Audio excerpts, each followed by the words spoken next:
Welcome back to Plant Place.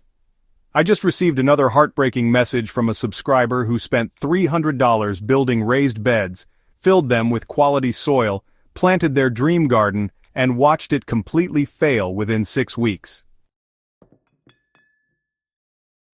Here's what drives me crazy about raised bed advice online. Everyone says they're easy for beginners, just build a box, fill it with soil and start growing. That's nonsense, setting new gardeners up for expensive failures. After 15 years of soil testing and helping thousands troubleshoot raised bed disasters, I've identified 5 critical mistakes that kill more gardens than pests, diseases, and weather combined. Today, we're breaking down each mistake and learning exactly how to avoid them. Mistake number 1, choosing the wrong location. The biggest mistake happens before you pick up a shovel. Gardeners choose location based on convenience rather than plant needs, dooming their garden from day one. Most folks place their raised beds wherever looks nice or, well, wherever is easiest to access. Sometimes they'll put them under trees or just tuck them into the corners of the yard. But here's the thing. Vegetables really need 6 to 8 hours of direct sunlight every single day if you want a quality harvest. Partial shade, honestly, creates all sorts of cascading problems. Plants start to get leggy, stretching out as they reach for the light. Photosynthesis slows down dramatically, which means there's less sugar production for fruit development. And on top of that, reduced air circulation sets up the perfect conditions for fungal diseases to take hold.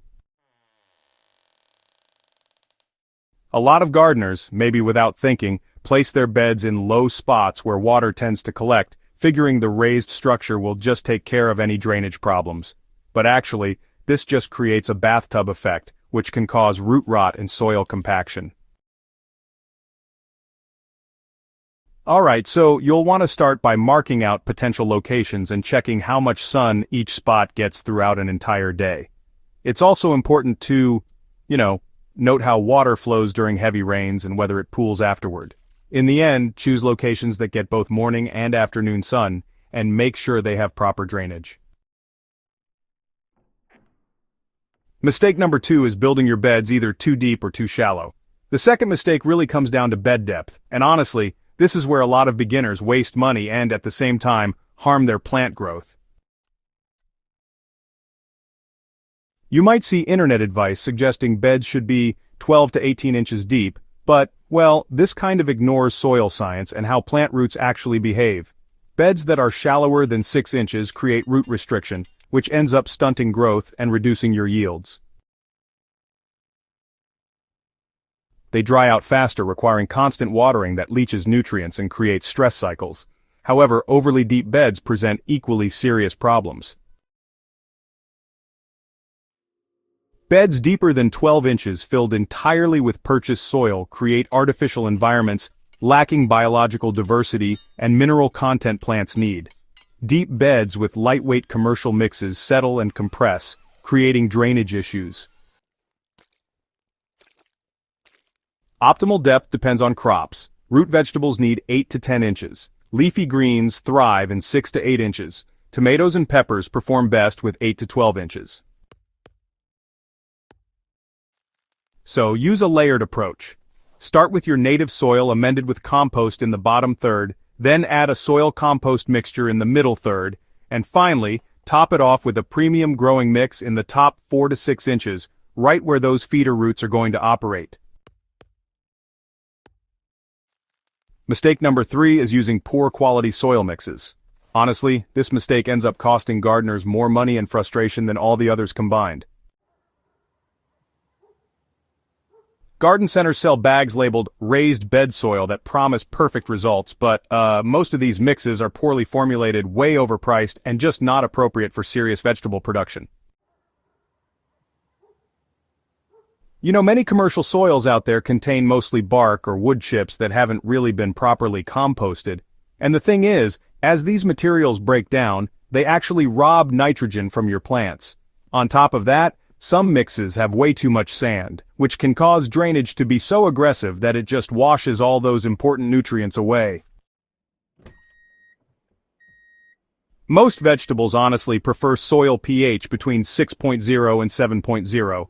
But the reality is, commercial mixes can test anywhere from 4.5 all the way up to 8.5, and that can really prevent your plants from accessing nutrients, even if those nutrients are actually present in the soil. So, to create a quality soil, you want to blend your components in the proper ratios.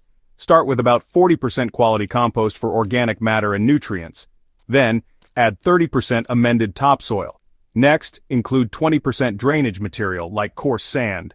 And finally, finish it off with 10% worm castings for some slow-release nutrition. That's really the key to a healthy, productive garden.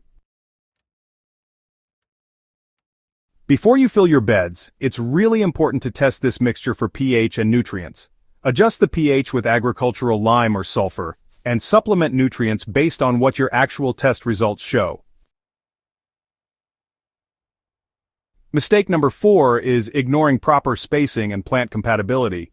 A lot of beginning gardeners end up sabotaging their own success by trying to maximize every single square inch. Overcrowding leads to compounding problems all through the growing season. When plants are spaced too closely, they compete aggressively for nutrients, water, and sunlight. This kind of competition really weakens all the plants, reduces yields, and makes them more susceptible to diseases and pests.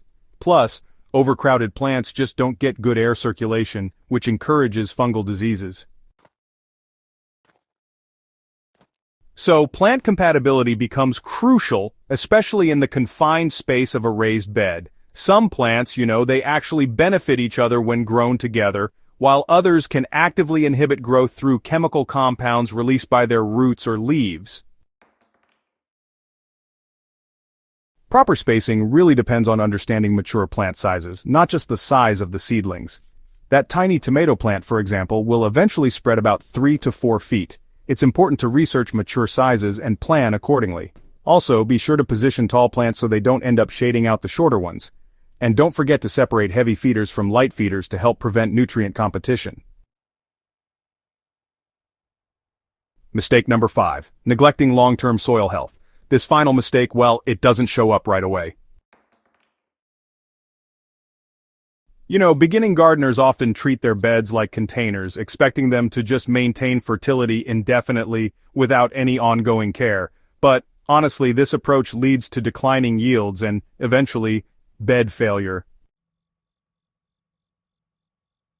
Raised bed soil is, a living ecosystem that really does require constant attention. Organic matter breaks down all the time, so it needs regular compost additions. Plus, nutrients are used up by plants and can get leached out by watering. Without regular maintenance, soil can become compacted, lose its drainage properties, and develop pH imbalances that, prevent plants from taking up the nutrients they need. When biological activity declines, your plants are left vulnerable to diseases and pests. To keep your soil healthy in the long run, add about 2 to 4 inches of quality compost every year, ideally in the fall after you've finished harvesting. Make sure to test your soil's pH and nutrients each year, and adjust things based on those results. Using cover crops in beds you're not using helps maintain soil structure and prevents erosion. Oh, and don't forget to practice crop rotation to avoid disease buildup and keep nutrients balanced.